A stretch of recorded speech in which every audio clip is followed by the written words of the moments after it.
నమస్కారం. నేను డాక్టర్ శిల్పి రెడ్డి. ఈరోజు మనం ఒక ముఖ్యమైన టాపిక్ గురించి మాట్లాడుకుందాం. ఏంటంటారా?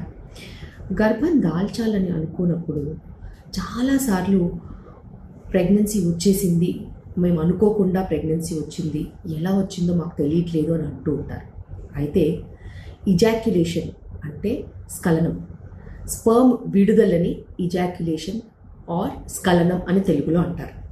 అయితే చాలాసార్లు గర్భం వద్దు అనుకునే వాళ్ళు ఏం చేస్తారంటే, మామూలుగా కలిసి ఉన్నప్పుడు కాండం అనేది కరెక్ట్గా యూజ్ చేయకుండా ఫస్ట్ మామూలుగా కలిసేసిన తర్వాత ఎప్పుడైతే ఇజాక్యులేట్ చేయాలనుకుంటారో, స్ఖలనం అవ్వాలనుకుంటారో అప్పుడు కాండం ధరిస్తూ ఉంటారు. అప్పుడు కాండం ధరించినప్పుడు మనకి ప్రీ ఇజాక్యులేటరీ ఫ్లూయిడ్ అంటాం. అంటే మనకి స్ఖలనం కంటే ముందు కూడా చిన్న చిన్నగా కొంచెం కొంచెంగా నీరు లాంటిది మన మగవాళ్ళలో నుంచి విడుదలవుతుంది. అది దానికి లూబ్రికేషన్ అంటే కొంచెము పల్చటి ఫ్లూయిడ్ లాగా ఉంటుంది. కాబట్టి కలిసినప్పుడు రాపిడి రాకుండా, కలిసినప్పుడు జాగ్రత్తగా అంటే ఎక్కువగా రాపిడి రాకుండా ఉండేలాగా కొంచెం కొంచెంగా లిక్విడ్ అనేది వస్తూ ఉంటుంది. ఈ ఫ్లూయిడ్ని ప్రీ ఇజాక్యులేటరీ ఫ్లూయిడ్ అంటారు. ప్రీ కమ్ అని కూడా అంటూ ఉంటారు. అయితే ఈ ఫ్లూయిడ్లో స్పర్మ్స్ ఉంటాయా, ఈ ఫ్లూయిడ్ వల్ల ప్రెగ్నెన్సీ వచ్చే ఛాన్సెస్ ఉంటుందా అనే విషయం గురించి ఈరోజు మనం మాట్లాడుకుందాం. అయితే చాలా రకాల రీసెర్చ్ చేసిన తర్వాత తెలిసింది ఏంటంటే, ప్రీకమ్లో కూడా స్పర్మ్స్ అనేవి ఉంటాయి.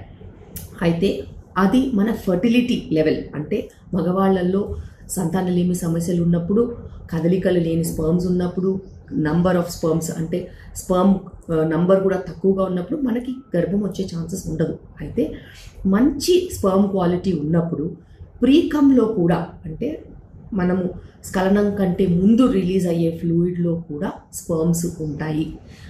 కణాలు అనేవి సంఖ్య కనిపించింది. వీటన్నిటితో పాటు రీసెర్చ్ ఏం చెప్తుందంటే, అలాంటప్పుడు మనము చెక్ చేసినప్పుడు కదలికలు ఉన్న స్పర్మ్స్ కనుక లోపట మానం లోపట వెజైనాలో రిలీజ్ అయినట్టయితే ఖచ్చితంగా గర్భం దాల్చే ఛాన్సెస్ కూడా ఉంటాయి. అయితే ఇందులో మరి ఇంకొక కిటుకు కూడా ఉంది. అదేంటంటే, మనము గర్భం దాల్చాలి అంటే ఒకవేళ ప్రెగ్నెన్సీ రావాలి అని అంటే కూడా అది అండోత్పత్తి అంటే అండం విడుదలయ్యే టైము, అండోత్పత్తి అయ్యుండి అండం విడుదలయ్యే టైం అయి ఉండాలి.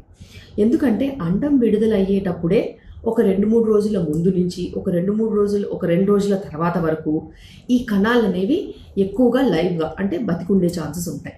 అయితే ఇలా ప్రీకంలో కూడా కణాలు గనక మానంలో విడుదలైనప్పుడు ఆ కణాలకి మంచి కదలిక ఉన్నట్టయితే అవి అండం విడుదలైన సమయానికి కనుక అక్కడ వెళ్ళినట్టయితే ఖచ్చితంగా గర్భం దాల్చే అవకాశం ఉంటుంది.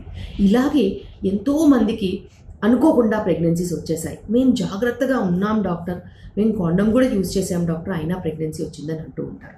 అయితే దీనిలో జాగ్రత్త మీరు చేయాల్సింది ఏంటంటే, మీరు కలవక ముందే ఖచ్చితంగా కాండం అనేది వేసుకోవాల్సిన అవసరం ఉంది. సరిగ్గా కాండం వేసుకోకపోయినా, కాండంలో ఏదైనా ఫెయిలియర్స్ వచ్చినా, చిరిగిపోయినా, అలాంటివి ఏమైనా జాగ్రత్తలు మీరు గమనించి మళ్ళీ ఇంకో కాండం వేసుకున్నా కూడా ఇలా ప్రెగ్నెన్సీ ఫెయిల్ అయ్యే ఛాన్సెస్ 18 నుంచి 20% వరకు ఉంటాయి. కాండమ్ సరిగ్గా వాడుకున్నప్పుడు ఇంత ఫెయిలియర్ రేట్ అనేది ఉంటుంది. ఆడవాళ్ళల్లో కూడా కాండమ్స్ ఉంటాయి. అలాంటప్పుడు కూడా ఆ కాండంతో కూడా సుమారుగా 20% ఫెయిలియర్ రేట్ అనేది ఉండే అవకాశం ఉంటుంది. ఇలాగా కాండమ్స్ మనం సరిగ్గా యూజ్ చేసుకున్నప్పుడు ఇలా ప్రీకమ్తో కూడా ప్రెగ్నెన్సీ వచ్చే ఛాన్సెస్ ఉంటాయి. ఎప్పుడు అండం విడుదలైన సమయానికి అంటే ఒక 2-3 రోజులు బిఫోర్ ఓవ్యులేషన్, ఒక 2 రోజులు ఆఫ్టర్ ఓవ్యులేషన్ మనకి ఛాన్సెస్ ఎక్కువగా ఉంటాయి. అయితే పీరియడ్ అప్పుడు కానీ, పీరియడ్ వెంటనే కానీ, లేకపోతే పీరియడ్కి జస్ట్ ముందు కానీ ఒక వారం రోజుల టైంలో ఎక్కువగా గర్భం దాల్చే అవకాశం ఉండదు.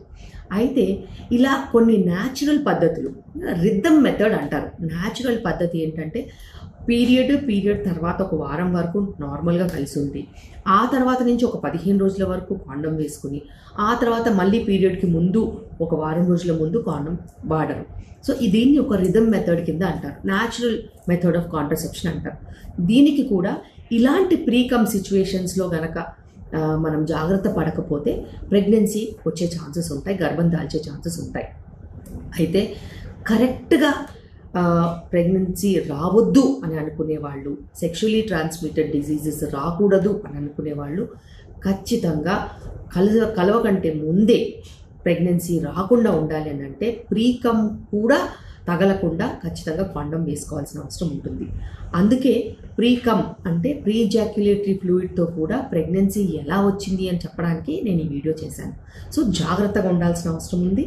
అదేవిధంగా సెక్షువల్లీ ట్రాన్స్మిటెడ్ డిజీజెస్ కూడా అవాయిడ్ చేసుకునే అవకాశం ఉంటుంది. సో సరిగ్గా పద్ధతిగా మనం కాండం యూజ్ చేసే మట్టుకు ఇలాంటి ప్రాబ్లమ్స్ అనేది రాదు.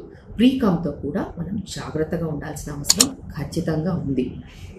ఈ వీడియో నచ్చినట్టయితే లైక్, షేర్ అండ్ సబ్స్క్రైబ్ చేయండి. నా ఛానల్ని ఫాలో అవ్వండి.